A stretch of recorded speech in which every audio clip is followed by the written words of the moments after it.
Gas station log. Hey everybody, it's 4 o'clock on September 15th. It's the middle of the month, buddies. Yeah, I had fun last night playing my guitar. I might have to do that more often. That was fun. And I need to have my calluses back, so I can grab hot pans right out of the oven because my calluses are so thick. I can do that. I knew a guy who could do that once. It was pretty awesome. Alright. Yay, buddies. Gas station log. It's 5 o'clock, buddies. Yay, I just got me some food. Yay, buddies. Dude, they got this stuff they call Frito pie. It's basically like Fritos and everything in the world you could ever want to put on nachos. Taco meat, like beef, sour cream, cheese, refried beans. Freaking amazing, yo.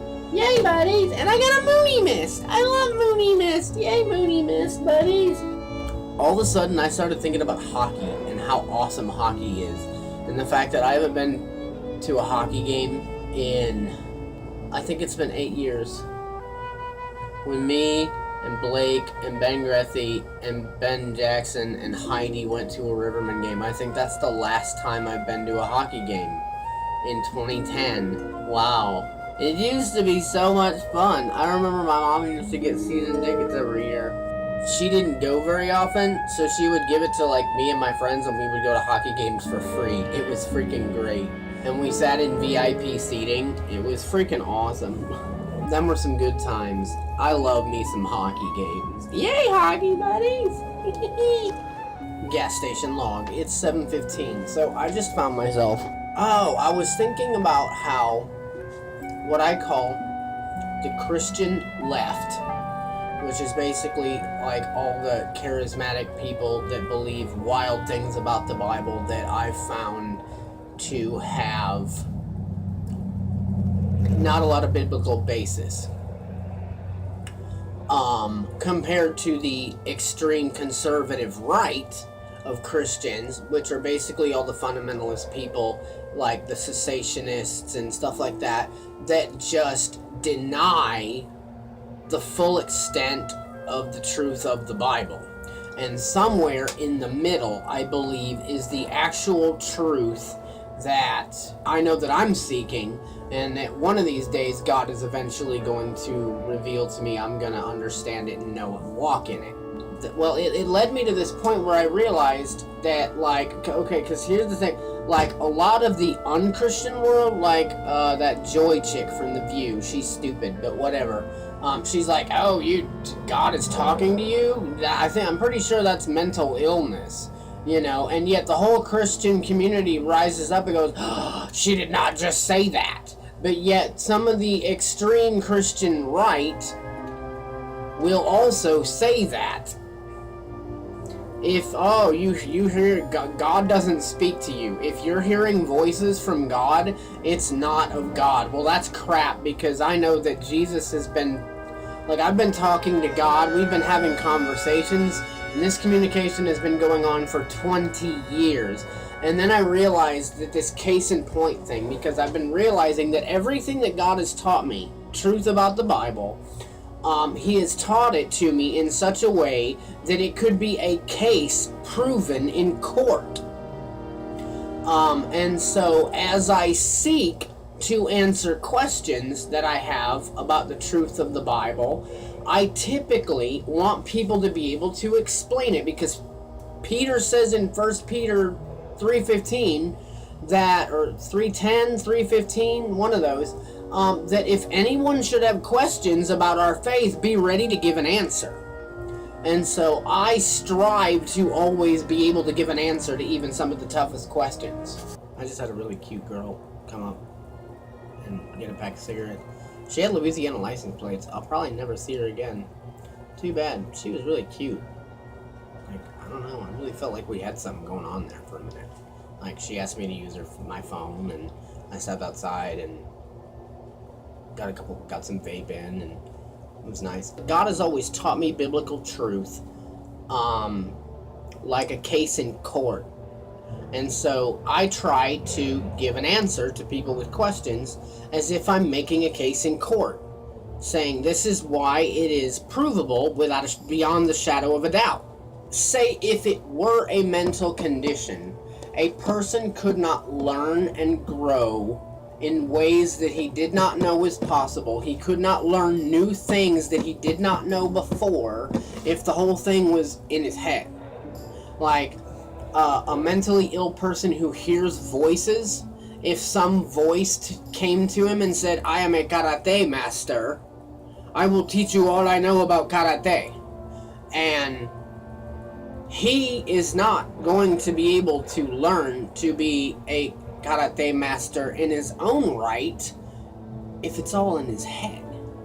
And that, to me, makes the most compelling evidence of God at work in my life at all.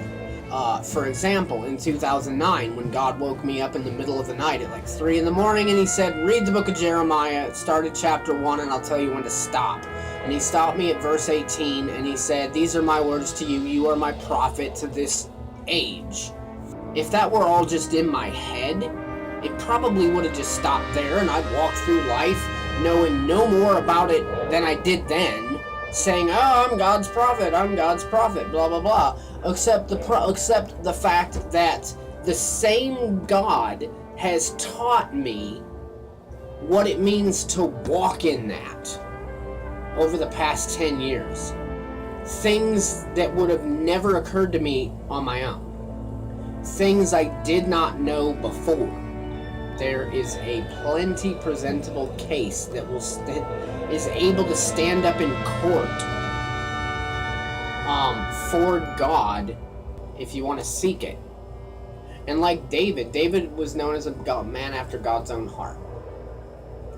The whole Psalm 119 is all about how he delights in the law of the Lord, because the law of the Lord is the character of the Lord. And the reason that David delights in it is because he delights in God. He delights in the character of God. He loves God's heart, and therefore he loves God and wants to seek after everything that is of God that can be sought after. And that's basically how I feel. If there is biblical truth out there that the extreme right is denying and dismissing and saying, oh no, that's not true, then I want to know about it. But I know the Bible well enough that, like the Bereans in the book of Acts, I can test everything you tell me that you believe against the scriptures to find out whether or not it lines up with it, whether or not it fits the context of the rest of the Bible, whether or not it contradicts the Bible anywhere. And you often have to scrutinize every single thing you hear in order to burn away all the chaff to actually get to what is really the truth. And that's just the way it is for me. I want a quest for knowledge. I want to understand the absolute truth of the Bible. For example, a lot of these extreme right people believe that a lot of them, not all of them, but a lot of them are cessationists. And I would, and look, I've read the Bible and I understand the Bible through my own experiences with God. And I can find no biblical evidence for the case of cessationists, for the cessationism. I can find no biblical evidence for it. As well as the fact that my life testifies in court to the fact that cessationism doesn't exist. All the spiritual gifts are still going on today. People are choosing to deny them and deny their existence. That's why, one of the reasons, there are many reasons, but that's one of the reasons why we live in an age where the church is apostate. I'm not saying that like all the church everywhere, but I'm saying the majority of the church is apostate. And to be on, and just on a side note, I have struggled all my life since I started really digging into the grit and the meat and the tendons and the fibers of the Bible and understanding it over the years. I have yet to find a church that I don't just get frustrated with. Because I seem to know what the church is missing, and yet they continue to dismiss me as somebody who doesn't seem to know what he's talking about. Oh, he's that guy. Nobody takes me seriously.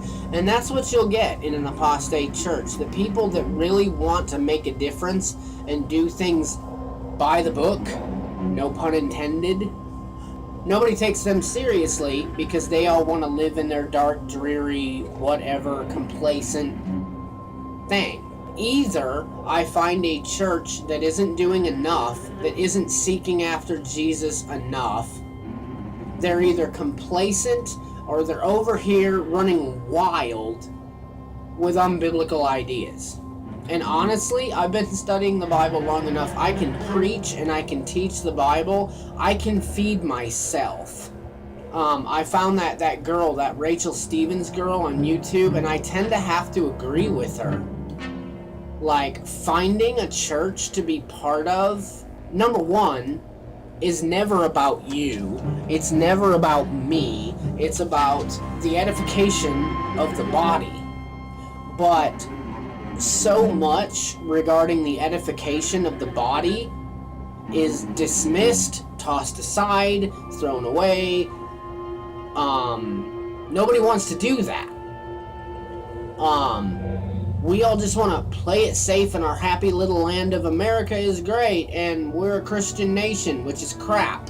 Or we're out here doing crazy wild things, crazy left over here, following wild ideas, and they're out there fighting windmills. Hopefully some of you get that reference.